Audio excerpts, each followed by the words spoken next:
दे दी। Birthday के बहाने मंगेतर को कुर्बान कर दिया और सिया की साजिश का हर एक चैप्टर खुलेगा। एक ऐसा खौफनाक प्लान जिस साजिश में सिया ने अपने ही पार्टनर मंगेतर केतन को रास्ते से हटाने के लिए रची खाई वाली खौफनाक साजिश। 17 करोड़ की शादी, उदयपुर का शाही palace, chartered plane, real estate साम्राज्य का वारिस और एक ऐसी मौत जिसने पूरे पुणे को हिलाकर रख दिया। केतन अग्रवाल मर्डर केस अब सिर्फ एक हत्या की कहानी नहीं रह गई, बल्कि एक हाई प्रोफाइल हत्याकांड बन चुका है जिसमें दौलत है, रसूख है, रिश्ते हैं और उन रिश्तों के पीछे छिपे कई खौफनाक सवाल। देखिए सिया का खूनी इश्किया।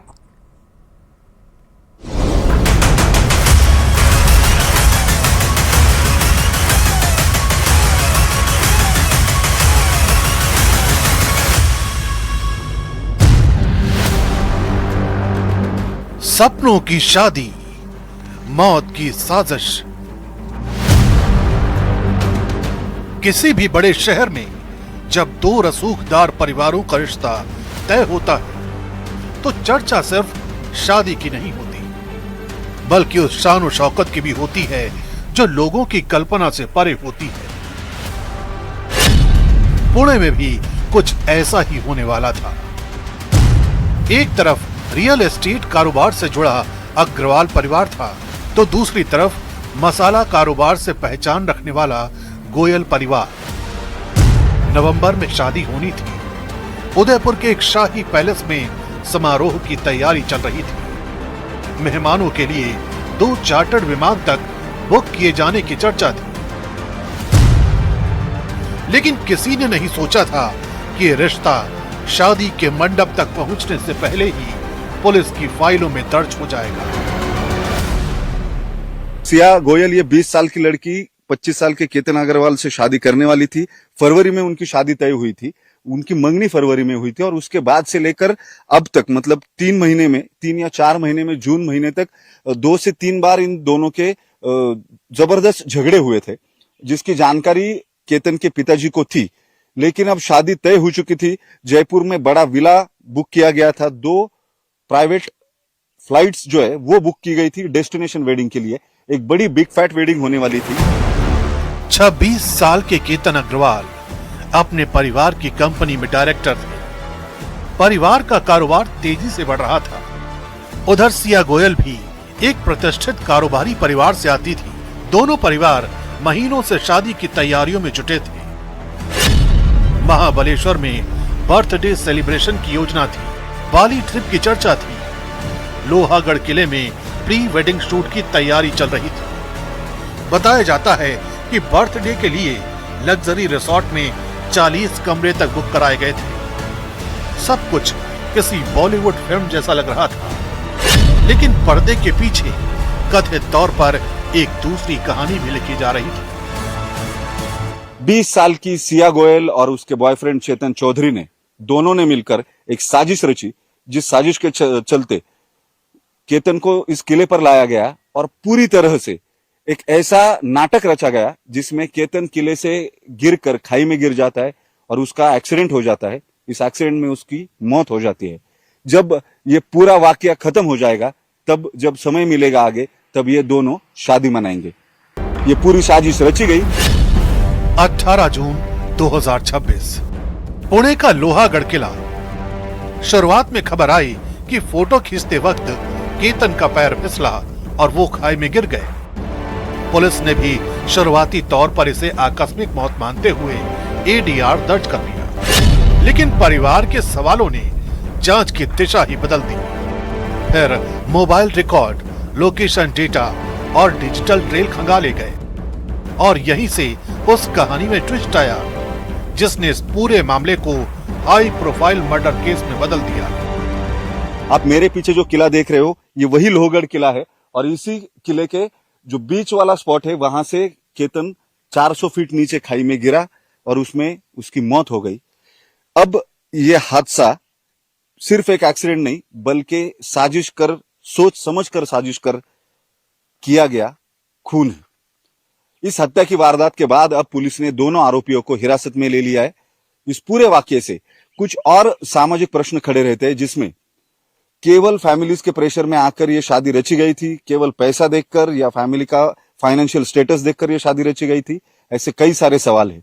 जवाब कौन देगा ये पता नहीं, लेकिन 20 साल के लड़की को एक 25 साल के लड़के की जिससे शादी नहीं करनी है उसकी हत्या करने की साजिश रची जा सकती है उसकी ओर से। ये कितना ज्यादा सामाजिक रूप से गंभीर है, इसका भी विचार होना आवश्यक है। लव ट्रायंगल और हत्या की साजिश।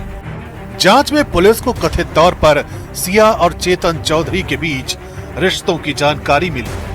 पुलिस का आरोप है कि दोनों एक दूसरे को पहले से जानते थे और इसी रिश्ते ने पूरे मामले को नया मोड़ दिया।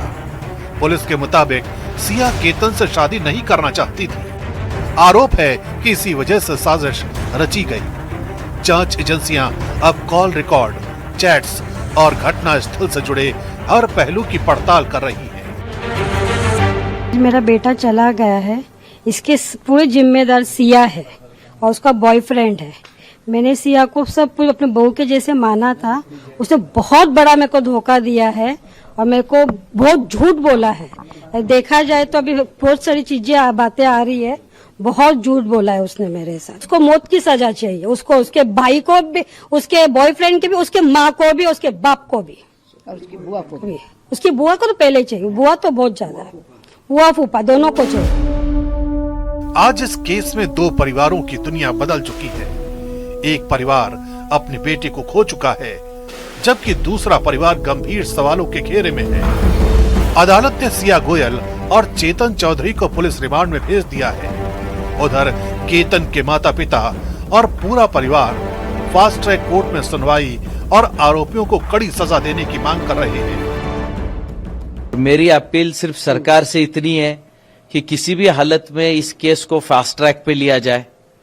सबको, मैं जितने भी आपके सब्सक्राइबर्स या व्यूअर्स देख रहे हैं, मैं सबको रिक्वेस्ट करूंगा कि अपने अपने तरीके से महाराष्ट्र स्टेट के चीफ मिनिस्टर या आज माननीय कोर्ट तक किसी भी हालत में अगर कोई पहुंचा सके तो इस केस को किस हिसाब से फास्ट ट्रैक में लेके उनको कितने जल्दी से जल्दी सजा मिल सके, इसका देखा जाए। हमें आज पता चला है कि हमारी होने वाली बहू सिया प्रवीण गोयल मार्केट यार्ड, जिनका बीजी गोयल एंड कंपनी बोल के वहाँ पे दुकान है ड्राई फ्रूट एंड स्पाइसेस का, उसने और उसके बॉयफ्रेंड ने, जिसका नाम चेतन चौधरी, जिसका वहाँ पे कुछ किराना शॉप है बोल के सुन रहा हूँ, उन्होंने वहाँ पे गढ़ पे जाके और मेरे भतीजे को मार डाला दोनों ने मिलके। हमें बस अब न्यायमूर्ति से न्याय की हमें अपेक्षा है कि हमें न्याय मिले। हमारा 26 साल का जवान बेटा इन लोगों ने मार दिया। इस हाई प्रोफाइल हत्याकांड में अभी कई सवाल बाकी हैं, क्योंकि इस कहानी में न सिर्फ एक परिवार के विश्वास को छला गया है, बल्कि उन सपनों को भी दफन कर दिया गया है जो कुछ महीनों बाद शादी के मंडप में साकार होने वाले थे। फिलहाल लोहागढ़ की खाई से शुरू हुई ये कहानी अब अदालत की चौखट तक पहुंच चुकी है, जहां हर सबूत और हर बयान इस रहस्य की अगली परत खोलेगा। और एक साल में 2 वेडिंग किलर, सोनम और उसके बाद सिया की मंगेतर के मर्डर वाली खौफनाक साजिश। ऐसे सवाल उठ रहे हैं, क्या सिया ने लोहगढ़ किले में मंगेतर केतन को मारने का प्लान सोनम के हनीमून मर्डर मिस्ट्री से लिया? आखिर ऐसी कौन सी बात थी जो दोनों मर्डर मिस्ट्री में कॉमन थी? देखिए हनीमून से बर्थडे तक के शिलोंग से पुणे तक सिया और सोनम खाई वाली साजिश।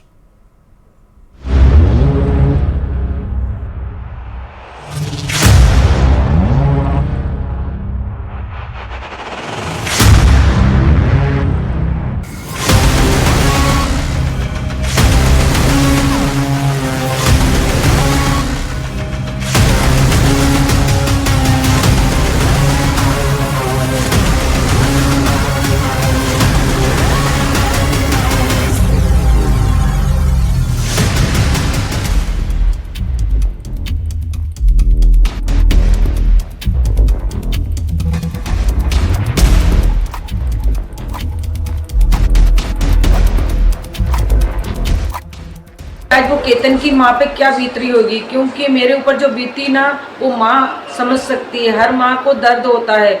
आज मेरा मतलब है ना जो ताज़ा घाव कर दिया वापस से मतलब इस लड़की ने, क्योंकि उसकी माँ को दर्द हो रहा है तो मेरे को भी दर्द हो रहा है। मैं इस दर्द से गुजर चुकी हूँ।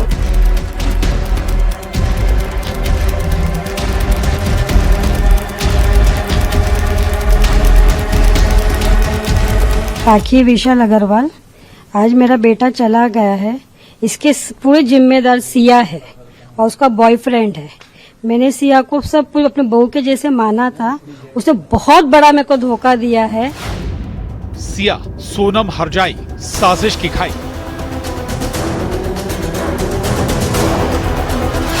साल 2025 सोनम हनीमून रिश्तों का क्लू।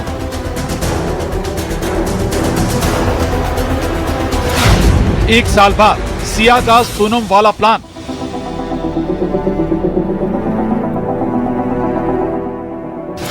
तारीख बदली, किरदार बदले, साजिश वही।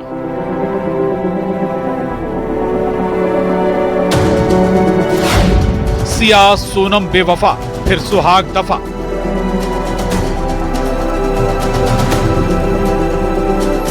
हनीमून से लेकर बर्थडे, वेडिंग किलर का थ्रिलर।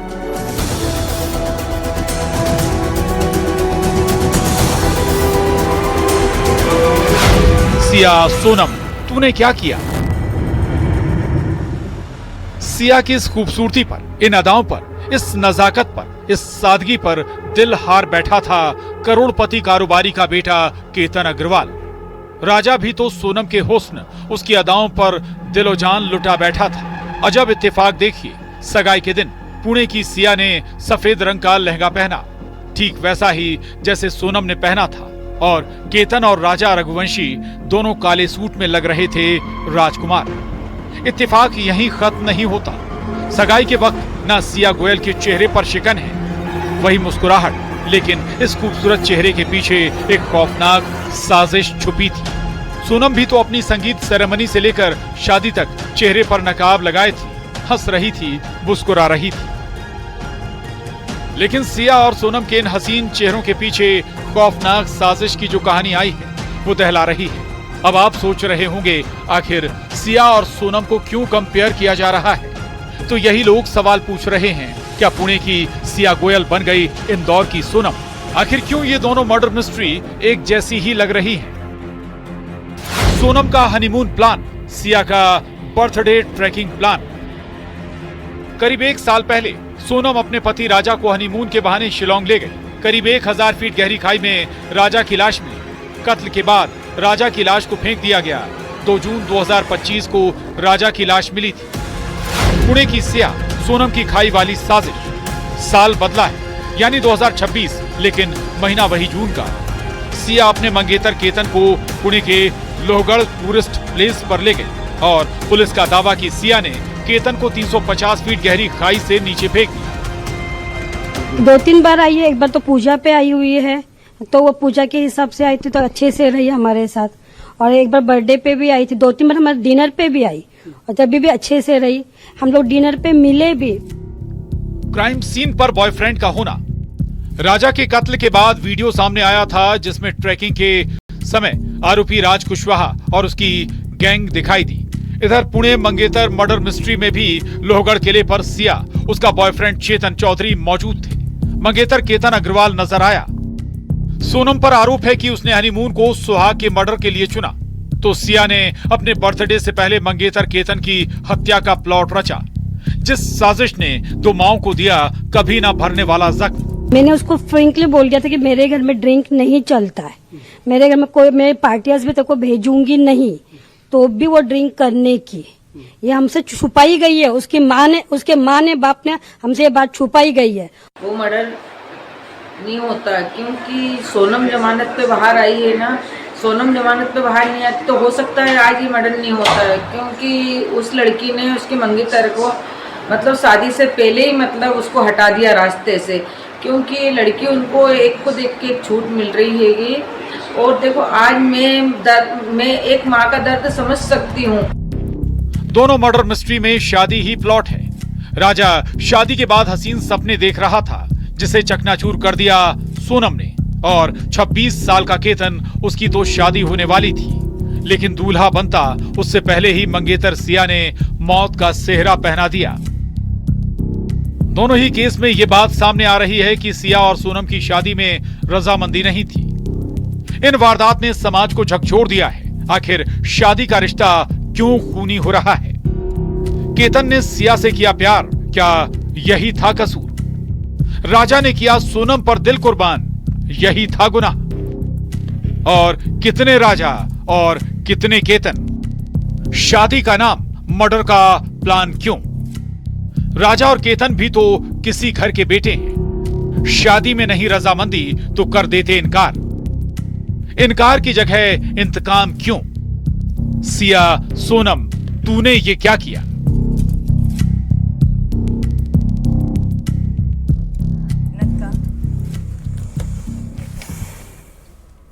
देखिए, कोटा में धार्मिक प्रतीकों के साथ आपत्तिजनक वीडियो मिलने का मामला सामने आया। उद्योगनगर थाना पुलिस ने बजरंग दल कार्यकर्ता की शिकायत पर एक युवक के खिलाफ धार्मिक भावना आहत करने समेत विभिन्न धाराओं में मामला दर्ज कर दिया है।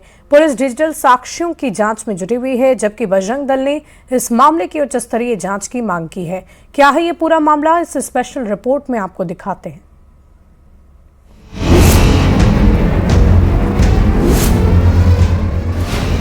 कोचिंग नगरी में धर्मांतरण का खेल, युवक के मोबाइल ने उड़ाए पुलिस के होश।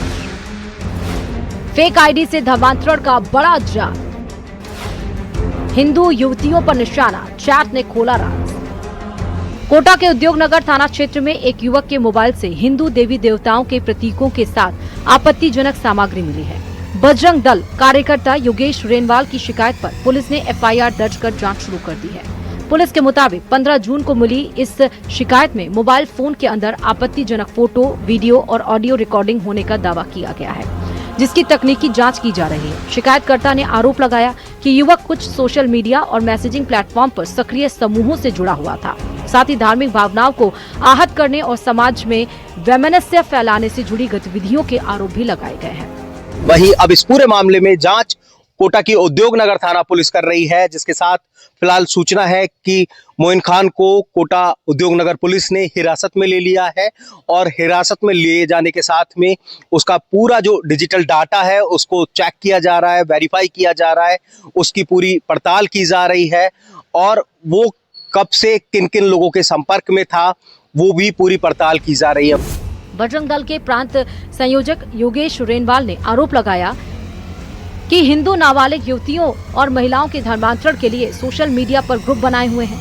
युवक भी टेलीग्राम, स्नैपचैट और डिस्कॉर्ड चैनल के जरिए ऐसे ही ग्रुपों से जुड़ा हुआ है, जो खास मकसद जिहाद अल अकबर को अंजाम देने में जुटे हैं। इसके तहत पहले हिंदू से मुस्लिम बनाकर उनसे हिंदू नाबालिग लड़कियों और महिलाओं को फंसाया जाता है, फिर उनके मन में सनातन के खिलाफ जहर भरा जाता है, फिर धार्मिक प्रतीकों के साथ युवतियों का अश्लील वीडियो बनवाया जाता है, जो दूसरे चैनलों में फॉरवर्ड किया जाता है। ग्रुप से जुड़े कुछ स्क्रीन रिकॉर्ड और ऑडियो भी सामने आए हैं, जो इस पूरे खेल का खुलासा करते हैं। एक महीने पहले एक प्रकरण दर्ज हुआ था विज्ञान नगर थाने में, जिसमें किसी भी एंगल से न तो कोई धर्म परिवर्तन की बात थी और न ही कोई हिंदू देवी देवताओं के अपमान से संबंधित बात थी। इसमें एक लड़का है जिसने एक ग्रुप से जुड़ करके और कुछ पोर्न साइट्स वगैरह और ये अश्लील चीज़ें वो देखने का प्रयास किया था, जिस पर उस पर संबंधित धाराओं में प्रकरण दर्ज करके अरेस्ट कर लिया गया। मनीष शर्मा जो विज्ञान नगर में रहता है, ये टेलीग्राम और उन चैनलों से जुड़ा हुआ था। उन चैनलों में एंट्री के लिए इसने अपना फेक नाम रख रखा था। उस फेक नाम से चैनलों से जुड़ा हुआ था। मोइन खान था। हाँ, फेक नाम उसने मोइन खान रखा हुआ था और उसी के अनुसार वो उसमें वीडियो फुटेज वगैरह देख रहा था। उसमें से कुछ वीडियो फुटेज इसने अपने मोबाइल में डाउनलोड कर रखी थी। उसी के आधार पर इसके खिलाफ मुकदमा करके गिरफ्तार किया गया, जो भी जेल। वहीं बजरंग दल का दावा है कि इन सोशल मीडिया चैनलों को पाकिस्तान से ऑपरेट किया जा रहा है, ताकि प्रोपेगेंडा फैलाकर हिंदू धर्म को नीचा दिखाया जा सके और बड़े पैमाने पर धर्म परिवर्तन करवाया जा सके। इसके जरिए राष्ट्रीय स्वयंसेवक संघ को भी निशाना बनाने की बात कही जा रही है। संगठन ने इसे देश की आंतरिक सुरक्षा के लिए बड़ा खतरा बताते हुए उच्च स्तरीय जांच की मांग की है। जब मोबाइल जब्त किया तो उसमें हिंदू महिलाओं के 40,000 से ऊपर इस प्रकार के वीडियो, अश्लील वीडियो उसमें थे, जिसमें हिंदू महिलाओं के जन्नांगों में हिंदू देवी देवताओं की मूर्तियां डालते हुए उनके गुप्तांगों के ऊपर ओम और स्वास्तिक बना हुआ ऐसे 40,000 के ऊपर वीडियो इसके मोबाइल में मिले हैं। इसकी जांच में सामने आया और अंतरराष्ट्रीय जो गतिविधियां है, इंटरफेट डेटा, उनको जहां पाकिस्तान को भेजने के लिए 40,000 वीडियो एकत्रित करके थे, ऐसे ग्रुप्स में मिले हैं जिनमें पाकिस्तानी जुड़े हुए थे। कोटा में मोबाइल से मिले इन आपत्तिजनक वीडियो और चैट्स ने पुलिस और सुरक्षा एजेंसियों को अलर्ट कर दिया है। बजरंग दल जहां इसे एक बड़ी अंतर्राष्ट्रीय और धार्मिक साजिश बता रहा है, तो वहीं पुलिस अब डिजिटल साक्ष्यों के जरिए इस पूरे नेटवर्क को खंगालने में जुटी है। वहीं बजरंग दल इस पूरे मामले में मोइन खान का पाकिस्तान कनेक्शन निकाल रही है, जहां से ये मोइन खान संपर्क में था और जिहाद अल अकबर नाम की संस्था से जुड़ करके धार्मिक हिंदू देवी देवताओं के आपत्तिजनक फोटो वीडियो सोशल मीडिया पर वायरल कर रहा था।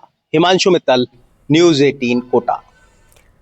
और देखिए, देश में मानसून के शुरुआती महीने में 43% कम बारिश हुई है, जिससे कई राज्यों में खेती और खरीफ फसलों पर खतरा बढ़ चुका है। महाराष्ट्र, गुजरात, मध्य प्रदेश और उत्तर प्रदेश जैसे कृषि राज्यों में इस वक्त स्थिति भयावह नजर आ रही है।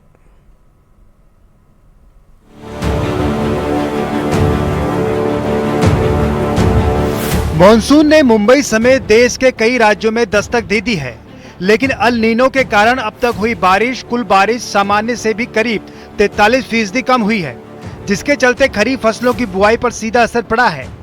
1 से 22 जून तक देश भर में सामान्य से 43% कम बारिश हुई। मॉनसून की स्थिति में अगर तुरंत सुधार नहीं हुआ तो देश के प्रमुख कृषि राज्यों में खरीफ की खेती पर तगड़ी मार पड़ सकती है।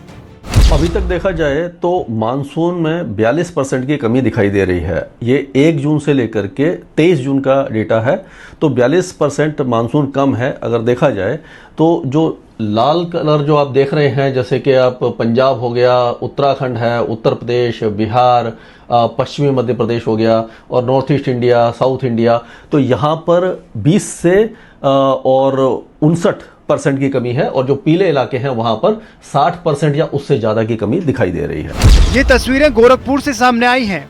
अब तक हुई कम बारिश के कारण धान की रुपाई का काम प्रभावित हो रहा है। बारिश के अभाव में खेतों में रोपे गए धान के पौधे सूखने लगे हैं। खेतों में नमी के अभाव में खेतों में दरारें पड़ गई हैं। बारिश न होने से किसानों की मुश्किल बढ़ गई है। बारिश नहीं हो रही है, इसलिए हम लोग खेत की रुपाई नहीं है, बीज तैयार है। बारिश होती तो बढ़िया होता, बारिश होती तो हम लोग का धान की रुपाई शुरू कर देते। बारिश का इंतजार है।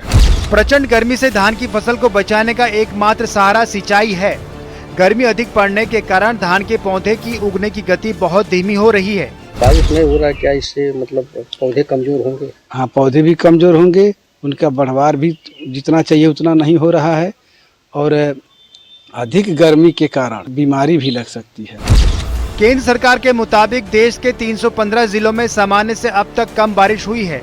सरकार ने 111 जिलों को अति संवेदनशील कैटेगरी में रखा है, यानी इन जिलों में कमजोर मानसून की सबसे अधिक मार पड़ेगी, क्योंकि इन जिलों में सिंचाई की सुविधा 25% से भी कम है और वो बारिश पर ही निर्भर हैं। कमजोर मानसून और खेती पर मंडराते खतरे को देखते हुए केंद्र सरकार ने तैयारियां शुरू कर दी हैं। इस हालात से निपटने के लिए केंद्र सरकार ने जिला स्तर पर कंटीजेंसी प्लान लागू करने की तैयारी कर ली है। संवेदनशील और कम सिंचाई वाले 111 जिलों के लिए कम पानी में पकने वाले वैकल्पिक बीजों की उपलब्धता और बिजली पानी की आसान सप्लाई करने पर काम किया जा रहा है। 42% जो है वो कम वर्षा हो रही है, और उनका भी यही देखना है कि किस तरीके से जो सरकार है वो मैनेज करती है, क्योंकि ये जो प्लान्स हैं किस तरीके से एग्जीक्यूट होते हैं, क्योंकि कहीं ना कहीं सबके मन में यही सवाल उठ रहा है कि जिस तरीके से इस बार वर्षा कम हो रही है, तो क्या सिंचाई विभाग या बात करें कि कल्टीवेशन में किस तरीके की दिक्कतें आ सकती हैं। लेकिन सरकार ने साफ कर दिया है कि घबराने की कोई जरूरत नहीं है, सरकार पूरी तरीके से तैयार है। दिल्ली से न्यूज़ 18 के लिए फराह खान, कैमरामैन सोनू के साथ। और देखिए, नेपाल लंबे समय से भारत की जमीन पर अपना दावा जता रहा है, लेकिन ऐसा पहली दफा हुआ कि किसी नेपाली पीएम ने इन दावों को लेकर पुख्ता सबूत होने की बात कही। ऐसे में लगता है जेनजी आंदोलन से निकलने वाले नेपाली पीएम बालेन्द्र शाह भारत विरोधी रुख को लेकर केपी शर्मा ओली को मात देने की मंशा पाल बैठे हैं।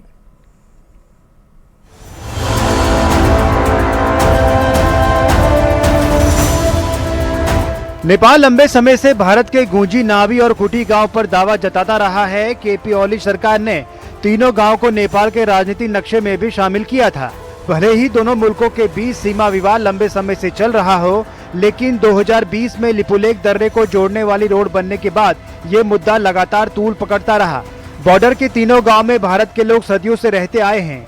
यही नहीं, यहाँ भारत की सुरक्षा एजेंसियां भी दशकों से तैनात हैं। बावजूद इसके नेपाल की सियासत इन दिनों गांव के इर्द गिर्द नजर आती है।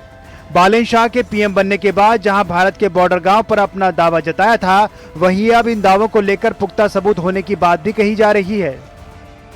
हामीसँग कालापानी लिपुलेखको प्रमाण छ र त्यो प्रमाण लिनलाई हामीले पहिला ब्रिटिसले राज गर्दाखेरि त्यो प्रमाण ल्याउनु पर्छ भन्ने ल्याउँछौं भनेका हौ। हामीले ब्रिटिसलाई मध्यस्थकर्ता राख्न खोजेका होइनौं।